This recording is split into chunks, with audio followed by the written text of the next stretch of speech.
Vámonos ya con, ya sabéis, mi queridísimo Kant.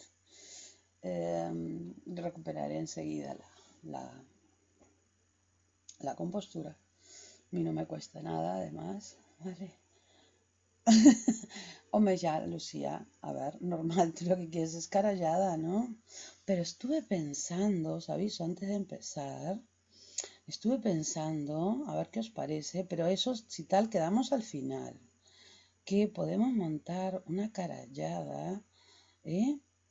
Bonita, con una canción. Yo ya pensé una canción, ¿vale? Yo tengo un plan para juntarnos en Zoom, grabar un vídeo, los que quieran, las que quieran salir. Ya sabéis que a mí me da igual todo, ¿no? Total, ¿qué más da? Eh, y cantar una canción juntas y juntos en Zoom, ¿vale? Eh, de verdad, con las voces de todos, aunque salga una atrapallada como esto, qué más, qué más, qué divertirse, estamos juntas y juntos un ratito. Después de que terminemos de dar la clase de Kant, si quieren les digo el planning. Y después quedamos en Zoom en otro momento, ¿vale? Y le vamos dando así una formita, ¿vale? ¿Les parece bien? ¿Vale? No, Lucía, qué carallada que tiene. Vamos a dar Kant, porque Kant es muy bonito y es muy importante para entender estas cosas. Y aunque ustedes no lo crean, seguro que no lo creen, una parte de alegría y de las cosas que se me ocurren y de todo eso viene de aquí, de la filosofía, ¿vale? De leer estas cosas y a veces quedarme muy concentrada pensando en esto y de repente paro, ya está, ya paré y ¡pum! Se me ocurren todas estas tontadas, ¿vale? Y ¡pum! Cambio un rato. Y la verdad es que soy creativa carallada con estas tonterías. Lo que pasa es que normalmente en clase, obviamente, no lo puedo demostrar. ¿eh? Díganme si les parece bien que les diga después al final de la clase cuál es mi idea. Yo sé que hay retardo.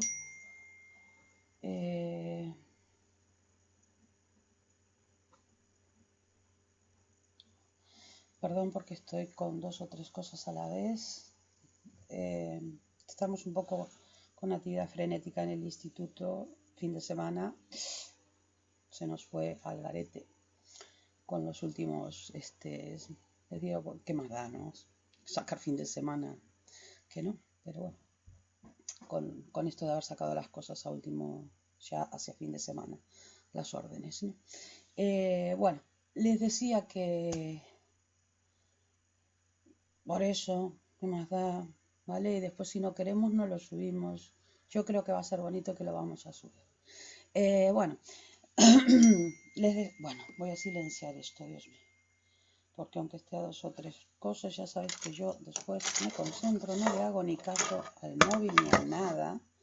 Pero lo voy a poner así aquí. A ver si así, si es algo importante, o sea, algo urgente, lo atiendo, ¿vale? Quedábamos el otro día explicando, ¿vale? Esta diapositiva que, si recuerdan, lo que vamos a dar es paso a esto de aquí, ¿vale? Que les decía yo que, bueno, que va a costar un poquito. A mí me costó. Después de que lo entendí, después de que entendí, dije, ¿por qué me costaba esto? ¿Qué me pasaba? O sea, ¿qué se me había atontado en la cabeza para no entender lo que me estaban diciendo, por Dios, ¿no? Pero, bueno, de repente a ustedes no les pasa, son más listos que yo. Yo la verdad es que tampoco soy un portento, ¿no? Les hago un pequeñísimo resumen del día anterior para que colocarlos en el tobogán que nos lleve a lo último, que me pareció súper interesante en su momento y dije, Kant, qué listo que era. Bien, bien. es muy listo, como arrasó con un montón de cosas de un plumazo, ¿vale? Lo que les decía, no va a atacar una cosa, otra cosa, otra cosa. No sé si lo recordáis esto, lo digo porque es importante. No va a ponerse a mirar las metafísicas unas por una, no, esta, la otra, no vale por esto, esta no, sino que va a haber el problema, perdón, el concepto problemático de la metafísica en sí, ¿vale? Y lo va a ver, quedé un poco despeinada y lo va a ver con precisamente buscando los a priori y con ese análisis crítico de los límites del conocimiento. Bien. Les decía que cuando nosotros habíamos hecho el análisis crítico de estética trascendental y habíamos visto los a priori, espacio y tiempo como formas a priori de la sensibilidad, lo machaco para que lo vayan recordando. La analítica trascendental y vimos las categorías o conceptos puros o conceptos a priori, ¿no?, del entendimiento. Vimos que no es lo mismo el fenómeno que el noúmeno. El fenómeno es lo que se nos da, es la manifestación sensible del objeto al sujeto. La manifestación sensible, acordaros que viene por la sensibilidad. Sobre la sensibilidad y gracias a los conceptos se va a pensar y se van a obtener juicios, ¿no?, proposiciones. Esa es la única manera lícita, la única manera legal de utilizar los conceptos para conocer, para pensar. Bueno, tú puedes pensar lo que quieras y con eso no vas a obtener conocimiento. Entonces, hablábamos de que eso era el fenómeno y ahí nosotros en ese campo, los humanos, nos movemos, los seres con la racionalidad o cualquier ser que tenga el tipo de racionalidad que tenemos nosotros, pero además del fenómeno, Kant entiende que si nosotros lo que conocemos es lo que se nos aparece, ha de haber algo, el noúmeno, bueno, perdón que aparecen cosas ahí, algo el noúmeno que sería la cosa en sí que nosotros no captamos, ¿no? Y que es vista como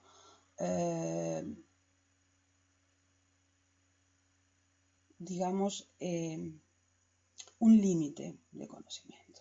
O sea, nosotros conocemos hasta el fenómeno y el noúmeno sería el límite de conocimiento, ¿no?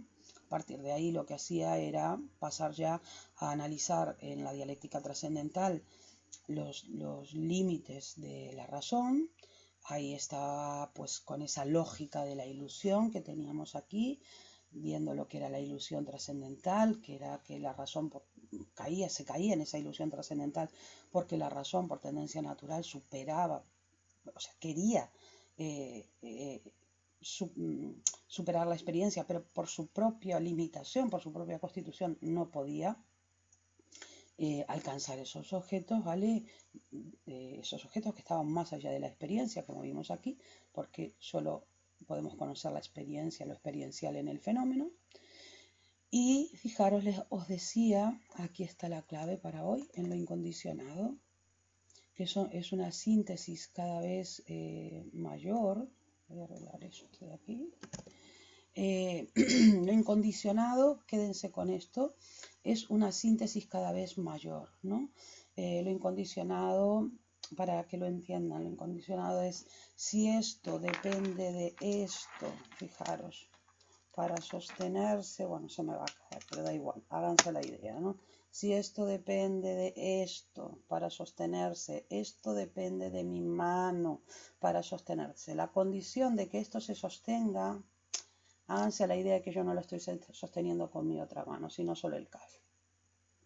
La condición para que esto se sostenga es que yo lo sostenga con el cable con mi mano. La condición para que mi mano se sostenga es que la muñeca esté fuerte. La condición de que la muñeca está fuerte y girada en una buena posición es que mi brazo esté en una determinada posición. La condición de que mi brazo esté en una determinada posición depende del hombro.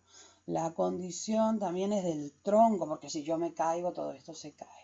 Como ven, estamos yendo hacia condiciones cada vez mayores que van implicando cada vez más cosas. Empezábamos con el ratón, ratón, cable, cable. Bueno, podríamos ir a los dedos, dedo, muñeca, muñeca, codo, codo, hombro, hombro, todo mi cuerpo, etc. Estamos englobando cosas cada vez mayores. Y estamos con eso intentando llegar, no sé si recordáis, en Aristóteles, por ejemplo, a aquel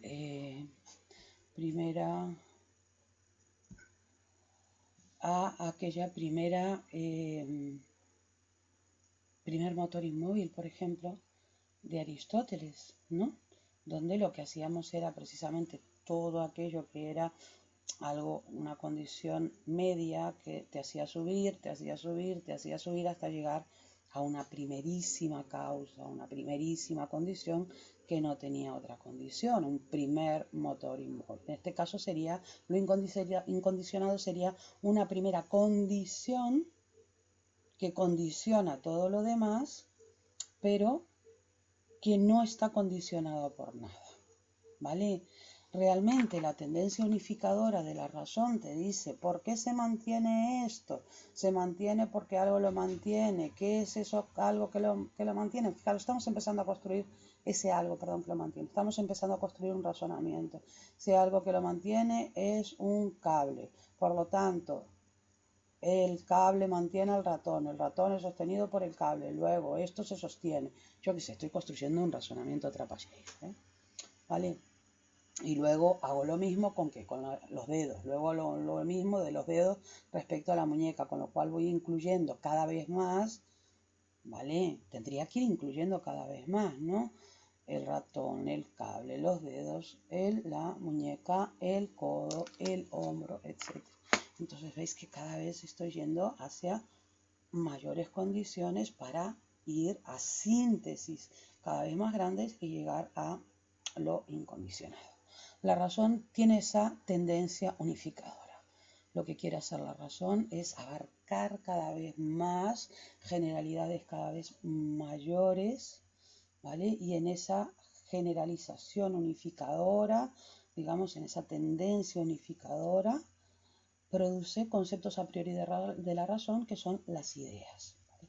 Esto el otro día no lo terminé, no lo expliqué exactamente así, porque sabía que no íbamos a poder entrar en los tres objetos de la metafísica que realmente son síntesis cada vez mayores que van a dar con lo incondicionado. Son incondicionados el yo, el mundo y el incondicionado total y absoluto que va a ser Dios, ¿no?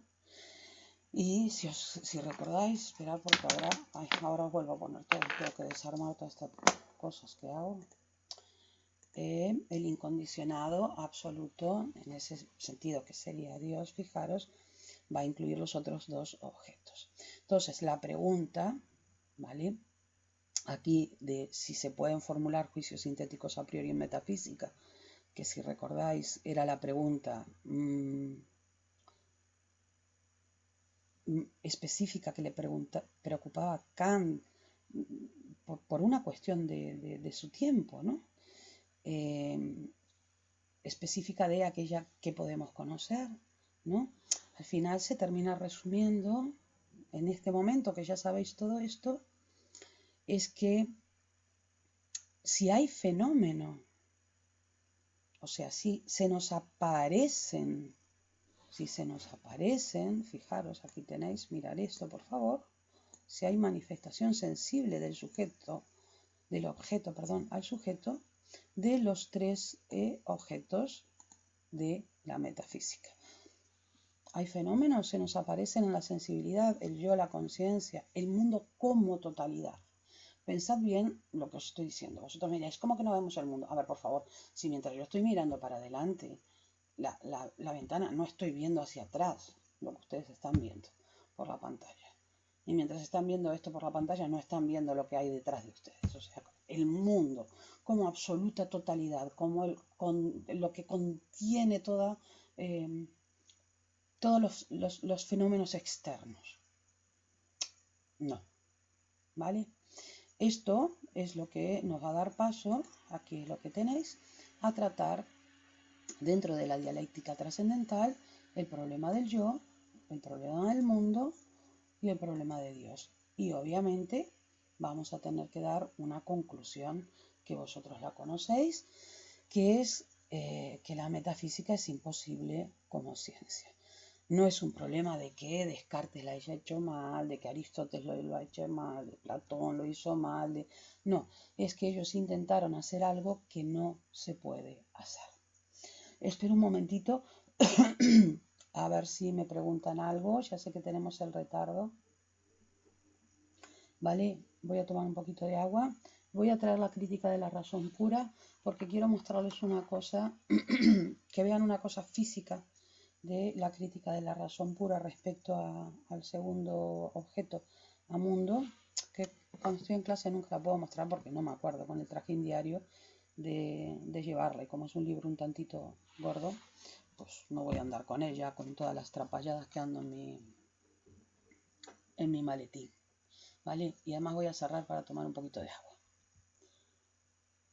Pues eso, pregúntenme a ver si necesitan algo nuevo. Hoy creo que vamos a dar solo esto porque perdón, lo siguiente es un salto, pienso que grande, ¿vale? Según lo que estoy viendo aquí, según lo que revisé ayer cuando tuve tiempo.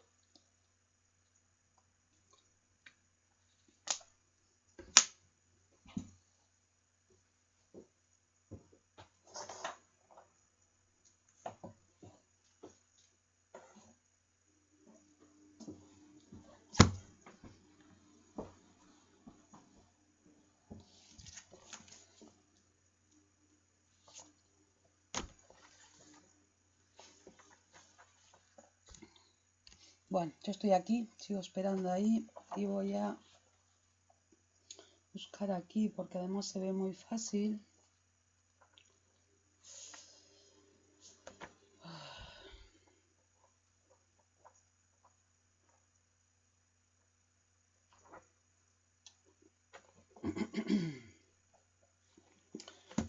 Bueno, no tenéis nada que preguntarme. Bueno, ya veo que voy a tardar en verlo.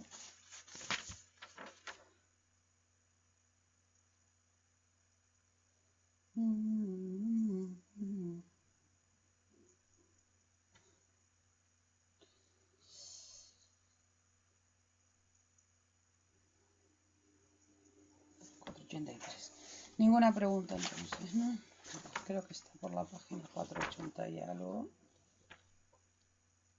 Pues no lo veo, porque se ve clarísimamente. Quería mostraroslo. Aquí está. Ya está, ya lo encontré. Bueno, como veo que no me dicen nada, vamos a tratar los tres objetos de la metafísica y lo que vamos a hacer es vamos a explicar por qué no se pueden conocer. Fíjense la diferencia, ahora sí que van a ver la pauta, ¿no? De eso de que yo les decía, por qué a mí me resulta tan fácil darme la vuelta, que parece decir, oh, ¿cómo se acuerda esta, no? Del rollo. No, porque es un patrón. Cuando decimos dialéctica trascendental, tres partes de la crítica de la razón pura. Dialéctica trascendental, ¿qué facultad analiza? Pues la razón. ¿La razón qué hace? Pues razonar. ¿Cuáles son los a priori? Pues los conceptos puros de la razón o ideas, eso es lo único nuevo, ¿no? ¿Y qué pregunta se hace ahí sobre la ciencia? ¿Puede la metafísica constituirse en una ciencia? La respuesta, no. ¿Por qué? Porque no se nos da el fenómeno de los tres objetos. ¿Y en los anteriores cómo era? En la estética trascendental, justificación de la matemática como ciencia, y en la analítica, justificación de la física como ciencia. Y ahora cambia. ¿Puede? Aquí es la pregunta, ¿no? Entonces, vamos con el yo, vamos con el mundo. El yo, acordaros, como el yo cartesiano, ¿no? Es ese pienso, luego existo, ese yo, ¿y qué soy yo? Que dice Descartes, soy una cosa que piensa, ¿no? Etcétera. El mundo como totalidad y Dios. Piensen básicamente en los tres objetos de la metafísica racionalista y ya van a entender qué es lo que Kant quiere decir. y además piénselo, tal como les dije, como incondicionados, ¿no? Porque es como les empiezo explicando, ¿sí? Cada cosa. El yo es entendido por Kant como el sujeto absoluto incondicionado. Sujeto absoluto, obviamente incondicionado. En tanto que es incondicionado y llegamos a la última condición, es absoluto. No es dependiente, no es una condición dependiente, ¿vale? Sino que es incondicionado de manera, en tanto que digo incondicionado, ya es absoluto. Es para que le den una vuelta ahí y se den cuenta exactamente de lo que estamos haciendo. ¿De qué? Un absoluto incondicionado de todos nuestros juicios. Fijaros que en último término, cada vez que nosotros hacemos un juicio, cualquiera, esto es una botella, soy yo quien lo está diciendo. Y nosotros cuando estamos en plan peleón, chulito, y alguien dice algo, ¿quién dice eso? Yo lo digo, ¿qué pasa? ¿Vale? Soy yo quien lo afirma, ¿no? O sea, aunque nosotros no hacemos un uso tan constante del yo en las proposiciones, como si se hacen, por ejemplo, en francés, ¿no? Que je t'aime, ¿no? Nosotros no necesitamos decir te quiero, yo te quiero, ¿no? Ya ya es suficiente, ¿no? O I love you, ¿no? Tampoco necesitamos ese I, ¿no? Ese yo, si queremos, lo decimos, ¿no? Como una reafirmación, pero nuestro lenguaje no lo necesita. Pero realmente el yo es el sujeto incondicionado, absoluto, al que se refieren absolutamente todos nuestros juicios, todas nuestras proposiciones. Y ya sabéis que es el entendimiento, ¿vale? Nuestra mente, nuestro psiquismo, ¿vale? El que unifica realmente todos los fenómenos precisamente del psiquismo. En este caso, fenómenos quiere decir sucesos, ¿vale? Del psiquismo. Aunque está bien utilizada la palabra fenómeno aquí, y Kant también la utiliza, no está exclusivamente refiriéndose a lo de fenómeno, ¿no? El problema que tiene esto, acabo de darles la definición de yo. ¿Qué entiende Kant por yo? ¿Vale? Sujeto absoluto incondicionado de todos nuestros juicios, en el sentido de ultimísimo, acordaros de la diferencia entre derradeiro y último en galego, ¿no? Por eso puse a propósito derradeiro en galego. Último, referente de todos nuestros juicios, que va a suponer la unificación de todos los fenómenos o sucesos o producciones, ¿no? Del psiquismo. Problema. El utilizar el yo. Lo que pasa es que no puedo. El problema es que tendría que poner aquí y hacerlo. Puedo intentarlo, hacerlo más grande y ver si resulta. Problema. El problema este de la ilusión. Problema. ¿No veis? El problema es que se me tapan, no me caben. De usar eu como algo conocido. O sea, para ciencias. Veis que va a ser muy difícil que me quepa esto aquí. Ya lo intenté, seguro, estoy seguro. No sé por qué estoy ahora, dale que te pego aquí. Porque es una tontería esto.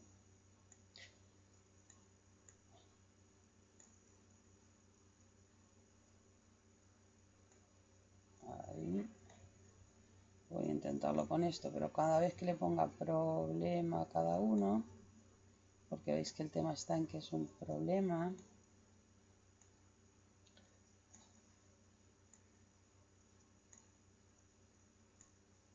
Ay.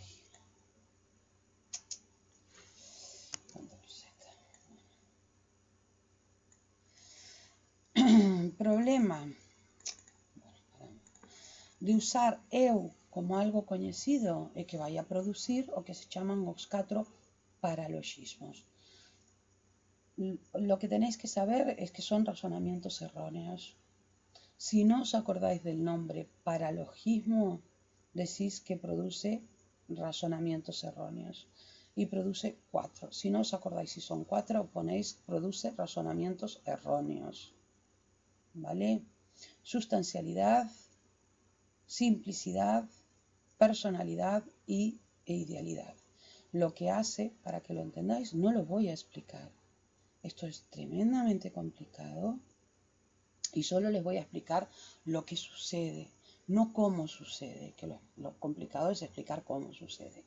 Si nosotros utilizamos el concepto de yo como si realmente tuviéramos un concepto de conocimiento, o sea, si tuviéramos un fenómeno que pudiéramos haber elevado a concepto, o sea, si lo conociéramos, ¿vale? Podríamos producir conocimiento, pero como lo único que tenemos es el concepto de yo, nada más, vacío, acordaros, ¿no? Vacío, porque no tiene intuición, cuando lo usamos, lo único que producimos es pensamiento. Y pensamiento erróneo. Entonces, utilizar el yo como algo conocido produce 4 razonamientos erróneos, concreto, porque ya estamos en el ámbito de la razón y el tipo de pensamientos que se producen aquí son pensamientos encadenados, razonados, donde tenemos premisas y luego extraemos conclusiones que se llaman, en concreto, ese tipo de razonamientos se llaman paralogismos. No les importa. Vale, yo lo estudié en cuarto de carrera, ¿qué les va a importar ahora esto? Y esos 4 paralogismos lo que nos producen es la ilusión de saber que el yo es una sustancia. Descartes.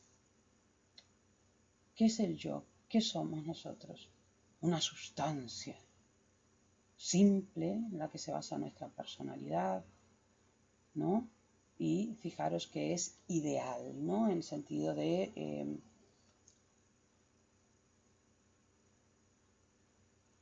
no ideal, de qué ideal es esto, ¿no? Sino en el sentido de que nos fija horizontes de síntesis precisamente hacia los que dirigirnos para hacer, pues eso, mayores síntesis, unificaciones, ¿no?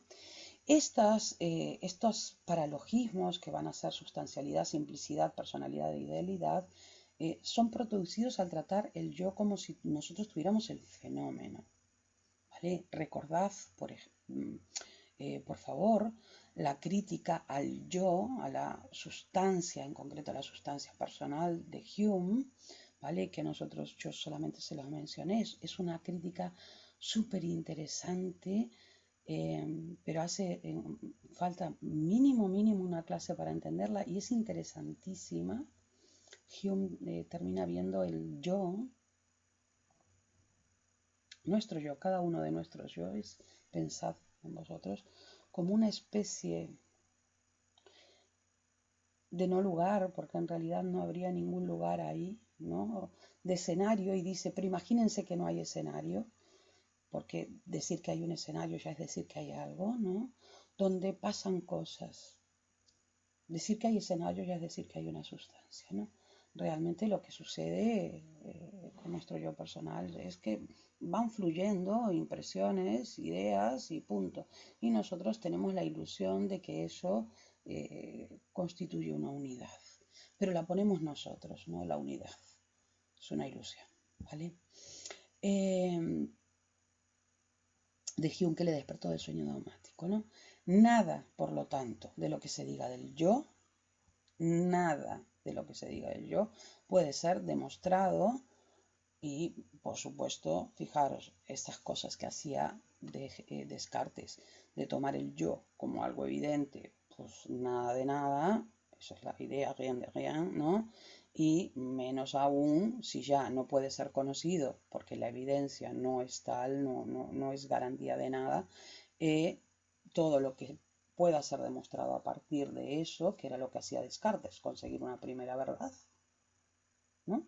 Y a partir de esa primera verdad, acordaros, levantar el árbol de la ciencia, levantar el edificio de la filosofía, ¡pum! Ya se vino abajo.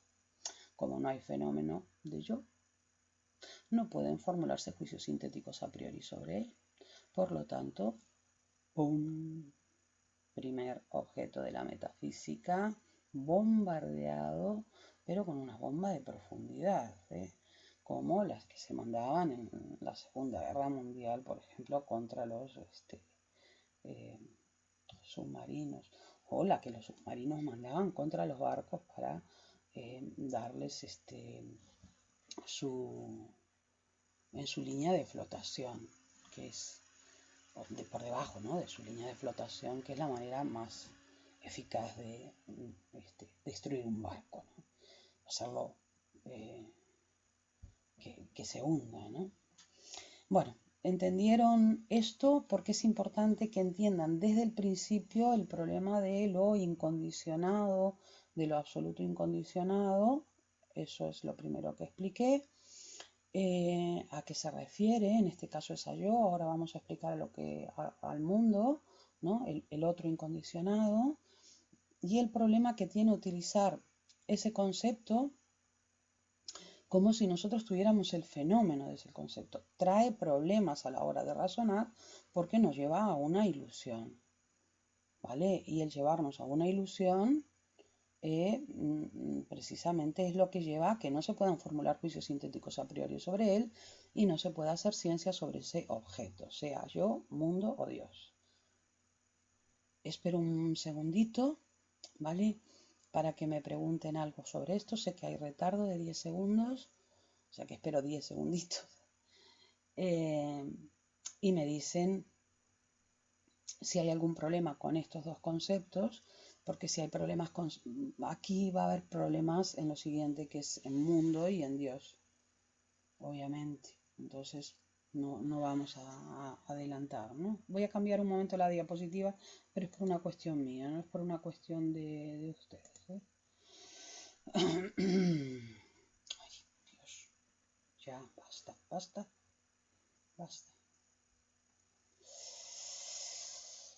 Bueno, entiendo en principio que no tienen problema con esto, que podemos seguir.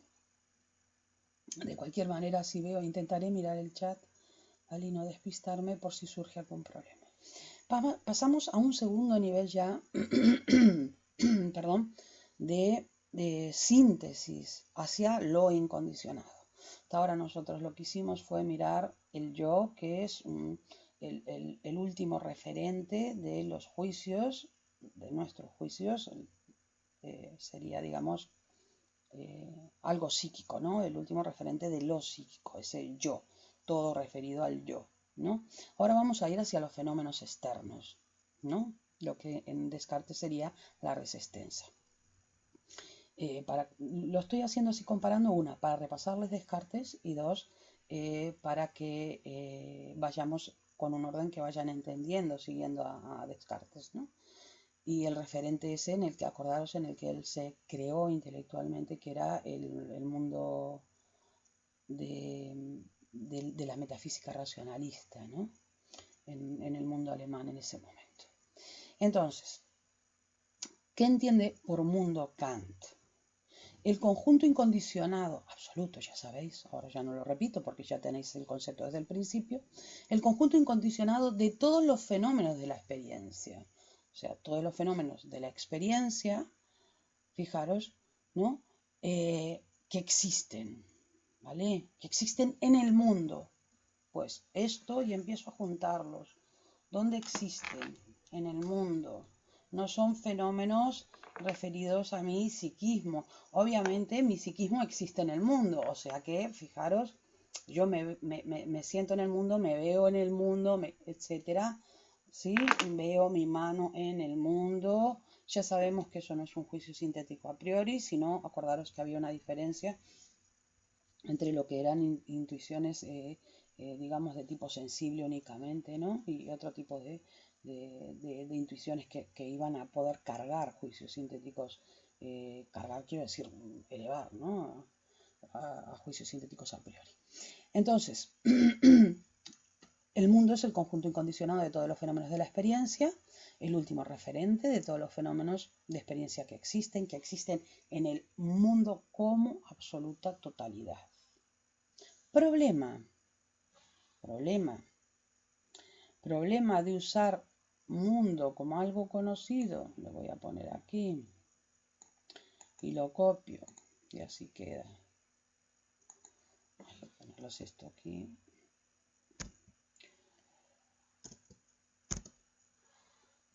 Problema de usar mundo como algo conocido.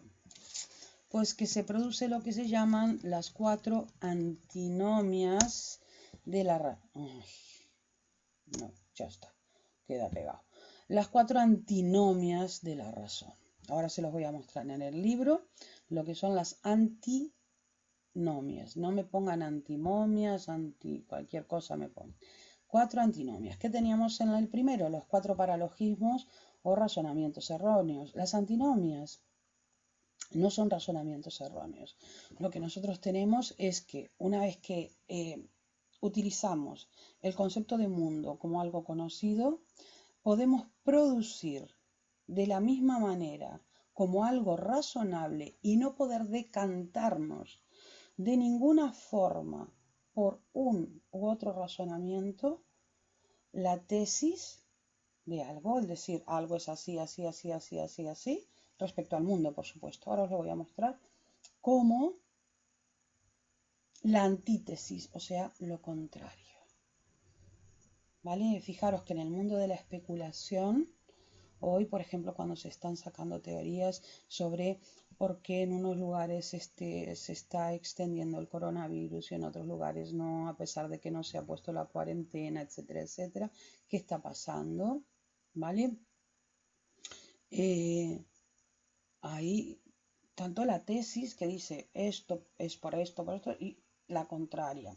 Y lo que estás es en el mundo de la especulación y no tienes precisamente hechos, lo que en Hume se llamaban cuestiones de hecho, lo que en Kant se van a llamar fenómenos, precisamente para obtener conocimiento. Yo les decía que les iba a mostrar en la crítica de la razón pura.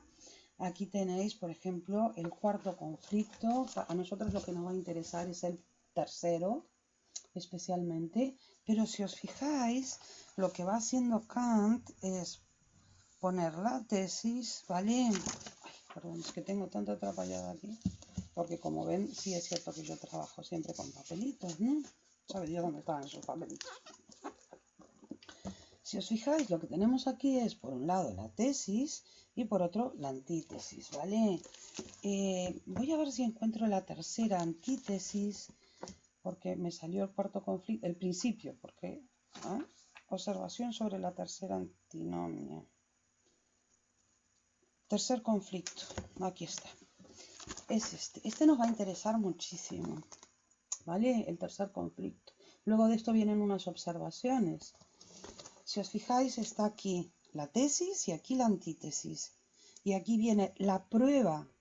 ¿Cómo se prueba? ¿Vale? No se comprueba ni se demuestra ni nada por el estilo. Se prueba, ¿no? De la tesis y cómo se prueba la antítesis. Pero cuando nosotros terminamos, pues hay una observación sobre eso, hay una observación sobre la tesis, hay una observación sobre la antítesis. Si os fijáis aquí, esto sigue, y tal cual se termina así, con dos columnas. No hay resolución. No nos podemos decantar por ninguna de las dos opciones. Mediante la razón no podemos decantarnos. ¿Por qué? Porque no tenemos el fenómeno. ¿Vale? Entonces lo que tenemos son 4 antinomias, ¿vale? Yo no las voy a leer, no nos hace falta, porque la tercera es la que realmente nos importa para pasar a la siguiente fase, que es la siguiente pregunta de Kant sobre el mundo de lo moral, sobre la razón en su uso práctico, que es lo que no vamos a ver hoy, ¿no? Y es lo que vamos a dejar listo para la siguiente clase. Siguiente clase que ya veremos, yo quiero cambiar un poquito el método, ya les comentaré el tema luego cuando terminemos la clase. Quiero hacerles un comentario respecto a esto. Para bien, para mejorar lo que ya hemos hablado. El problema entonces de la tercera antinomia es que no todo en el mundo es causal, o sea, obedece a causas, efectos. Esas múltiples causas y efectos que yo les hice en clase, ¿os acordáis? Pegar contra la pizarra de una manera molesta para que la recordaras, tirar tizas. Esto es causal, si yo pego va a haber un golpe, no hay libertad posible, ¿vale? Entonces, la tercera antinomia, lo que se pregunta, ahora la voy a leer ya que la tengo delante, ¿no? La tercera antinomia, lo que va a plantear en la tesis y antítesis es, todo obedece en el mundo, en la totalidad de la realidad, al esquema, todo. Vosotros ya sabéis que lo de filosofía somos, cuando decimos todo, queremos decir todo, ¿vale? Si hay una cosa que no, ya no es todo. Todo obedece al esquema causa-efecto, que sería una categoría de relación. Vamos allí, categorías que eran los conceptos puros del entendimiento.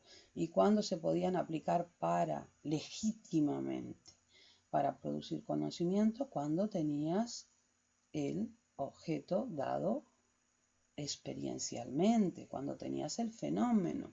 Y nosotros no tenemos el fenómeno del mundo como totalidad. No lo recuerdo. ¿O no? O sea, ¿todo en el mundo es causal o no? Hay algo en el mundo que no está determinado. La consecuencia de responder a todo a esto, ¿vale? A toda esta cuestión de la tesis y la antítesis, es que si todo es causal, si todo obedece al esquema causa-efecto y nosotros que estamos en el mundo, por eso yo les insistí, el yo está en el mundo, ¿vale? No existiría la libertad. Nosotros no seríamos libres. Y si no existe la libertad, esto tiene unas consecuencias para la ética, tiene unas consecuencias para la moral clarísimas.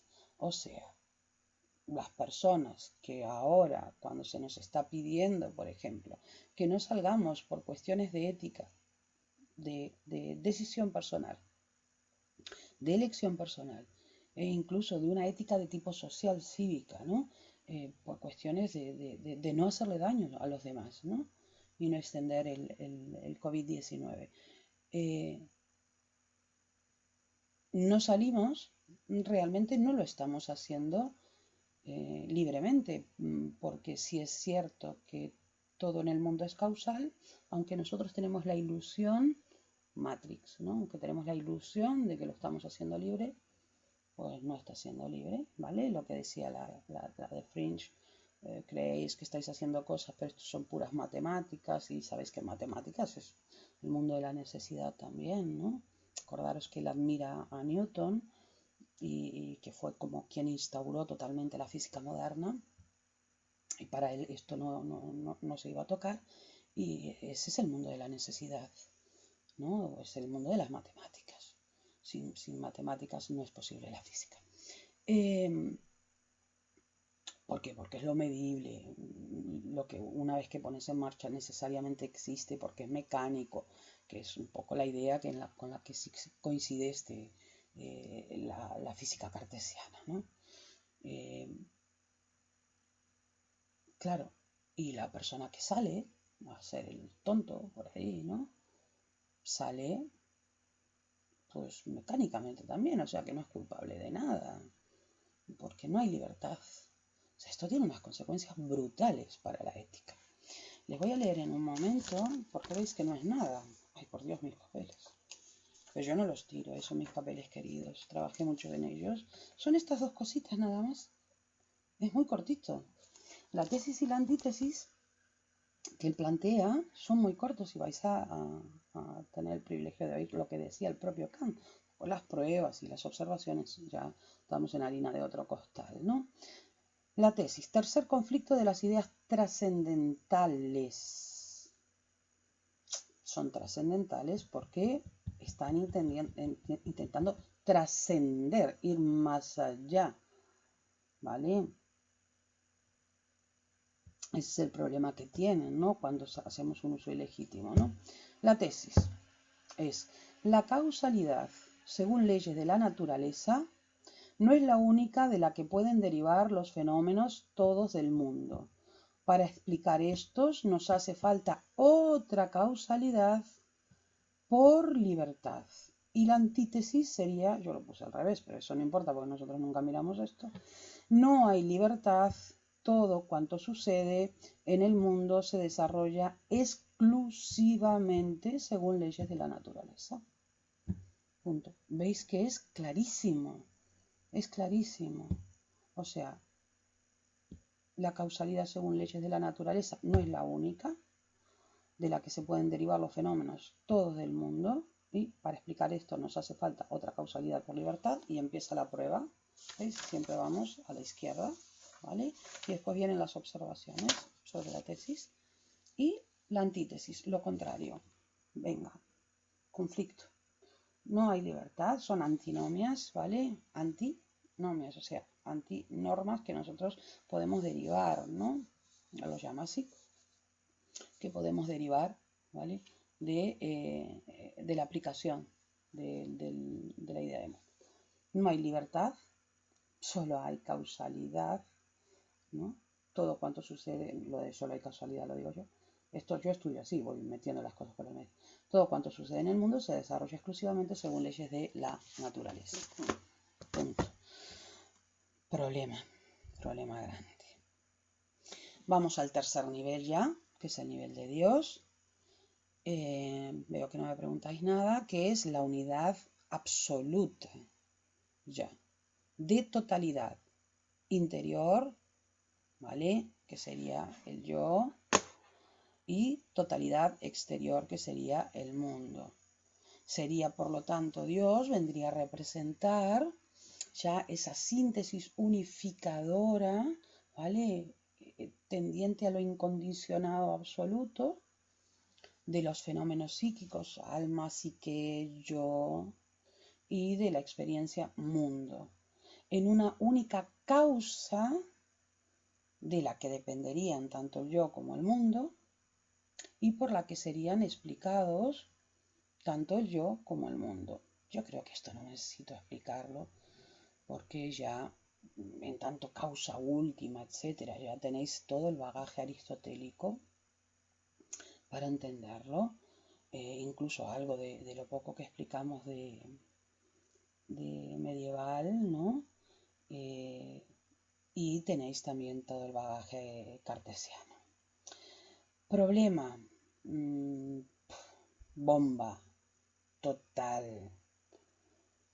A todas, absolutamente a todas las demostraciones de la existencia de Dios. Cuando digo a todas, quiero decir no solo a las que vimos, que nosotros vimos unas poquitas, a todas las existentes en el pasado, sino a todas las existentes en el futuro. Cualquiera, dice Kant, que quiera demostrar la existencia, por ejemplo, otras cosas también, pero la existencia de Dios, eso ya es la base. Si no puedes demostrar la existencia, ¿qué vas a demostrar? Atributos, ¿no? Cualquiera que quiera demostrar la existencia de Dios va a caer en una ilusión absoluta, porque cualquier demostración de la existencia de Dios no es válida. No es válida porque está haciendo, como en los casos anteriores, lo que pasa que aquí se ve muy bien, una aplicación ilegítima de las categorías o conceptos puros del entendimiento, porque no hay fenómeno, no tenemos el fenómeno Dios, de ninguna manera. Entonces, la categoría existencia, que es una de las categorías de modalidad, que yo le decía que iba a ser una categoría que nos iba a interesar mucho, una la categoría de causalidad en la de relación y otra la categoría de existencia, la de modalidad, que era la que me había liado y me había olvidado, ¿no? Después me acordé. Claro, estás haciendo un uso ilegítimo, o sea, tú puedes utilizar todo lo que te dé la gana para pensar la existencia de los unicornios, ¿vale? Puedes usar lo que quieras, puedes pensar todo lo que quieras sobre la Santa Compañía, intentar demostrarla, puedes intentar demostrar la existencia de los gnomos, lo que quieras, a priori, a posteriori, da igual. Pero es que no vas a salir de ahí, vas a caer en una ilusión, no vas a poder formular nunca juicios sintéticos a priori. Se acabó. Punto. Pum. Bombo. Otra vez.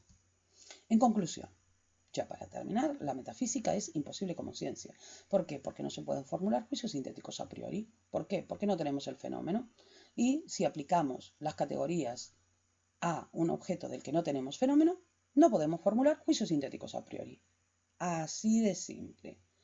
Solo, fijaros, ya estoy aquí, se dan ilusiones de la razón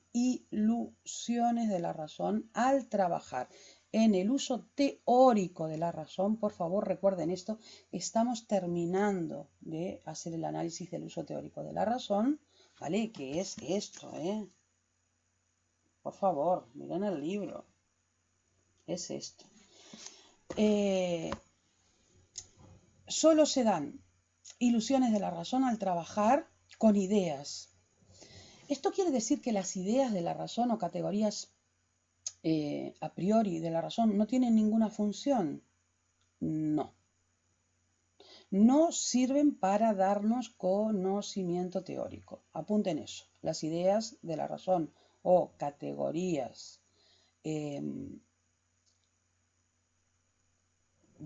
la razón, perdón, o ideas a priori de la razón, no sirven de ninguna manera para darnos conocimiento. Pero sí tienen una función. Tienen una función reguladora, perdón. ¿Reguladora de qué? Funcionan como ideales. Ideales, el ideal, ustedes saben cómo funciona un ideal porque tienen ideales en su vida. Tienen ideales que los impulsan, ¿vale? A veces cuando nosotros hablamos de qué les gustaría ser, qué les gustaría estudiar, cómo les gustaría ser en su vida, lo que están haciendo en este momento, si son coherentes con esos ideales, si realmente eso funciona como un ideal, el trabajo que están haciendo ahora, pues, por ejemplo, para ser, yo qué sé, las personas que quieren ser maestras, ¿no? O que quieren hacer una determinada carrera, que ya lo saben, etcétera, ¿no? Es que ahora no recuerdo lo de Andrea, perdonad con esto de no dormirme de la cabeza, ¿no? Realmente está funcionando como un ideal, ¿no? Como algo que está a lo lejos, como un horizonte, que lo que está haciendo es marcarte el límite. Acordaros, el número es el límite. Pero el límite, aquello que está más allá, yo ya sé que estoy extendiendo los brazos más lejos de la pantalla y es a propósito. Lo que está más allá, lo que mi vista está persiguiendo, me está ayudando a enfocarme, a centrarme. Es mi vista, son mis ojos físicos, pero realmente mis ojos físicos lo que están haciendo es intentar quitarme del más aquí y que mi mente se centre en lo siguiente que voy a decir. Porque si yo me quedo mirando todo este montón de letras, ¿vale? Me voy a perder en lo pequeñito y me voy a olvidar de lo que quiero decirles, ¿no? No voy a poder salir de eso concreto e ir más allá. Entonces, ideales que marcan el límite de la experiencia. Ahora bien, fue lo que les acabo de avisar, ¿no? Hay que tener en cuenta esto, no son constitutivas de conocimiento. ¿Y por qué? Ya dentro de su mente tenían que estar contestando esta pregunta, porque no tenemos el fenómeno, y si no tenemos el fenómeno no podemos aplicar legítimamente, las categorías. Y al no poder aplicar legítimamente la categoría, no podemos obtener ¿qué? Conocimiento, porque nosotros teníamos que el conocimiento surgía, tendrían que ir atrás a buscarlo, yo no voy a ir, por si no esto es un enredo. Necesitábamos tanto del entendimiento como de la sensibilidad, tanto de la intuición como de el concepto. Las ideas entonces lo que hacen es superar, porque nuestra razón tiene esa tendencia natural, superar el límite de la experiencia, ¿vale? Porque se aplican categorías sin tener el fenómeno. Por lo tanto, lo que hace la metafísica en cualquiera de los tres casos es darnos argumentos malos. Sabéis que eso en lógica se llaman argumentos falaces. ¿Y por qué son falaces? Porque no tienen en cuenta los datos de la experiencia. No tienen en cuenta los datos de la experiencia no por capricho, no porque los dejen de lado, sino porque no pueden tener en cuenta los datos de la experiencia porque no hay experiencia sobre ninguno de los tres objetos de la metafísica. Por lo tanto, ya terminando, lo estáis viendo, no se puede construir juicios sintéticos a priori sobre ninguna de las tres ideas, no se puede decir nada científicamente ni, fijaros, sobre el yo, ¿no? O sea, el conjunto de nuestros fenómenos psíquicos, ni sobre el mundo, sobre el conjunto de toda la experiencia, ni sobre Dios, que sería la totalidad de última, ¿no? De todo lo exterior y lo interior. No se puede, por lo tanto, construir un conocimiento teórico, y aquí dejo listo para la próxima clase, pero sí podrá orientar, ¿vale?, en la utilización de una determinada manera y en otro uso de la razón. Recordad lo que yo os decía del lápiz, yo puedo usar el lápiz siendo un mismo lápiz, fijaros, además aquí este es más fácil todavía porque tiene goma, para escribir o para borrar, depende del uso. Incluso podría darles otros, como es cuando lo uso de percusión y todas estas tonterías, ¿no? Pero fijaros, no se podrá construir conocimiento teórico con ella, ¿no? Con la metafísica y con sus objetos, pero se podrá orientar a la acción, a la praxis. O sea, va a poder orientar a la razón en su uso práctico. Y ahí es donde vamos a entrar en la ética, que es lo que tenemos en la siguiente diapositiva. Y yo creo que por hoy ya está, porque esto es especialmente denso. Yo no tengo problema en entrar en, o sea, estoy cansada y todo lo demás, pero sabes que yo sigo, no tengo problema en entrar en la ética kantiana y presentarla, ¿no? Pero presentarla, no creo que pudiéramos ir más allá. Pero me parece que no, que ya está, que es suficiente por hoy, porque esta parte es muy densa y hay que repasarla y entenderla bien, ir siguiendo cada una de las cosas.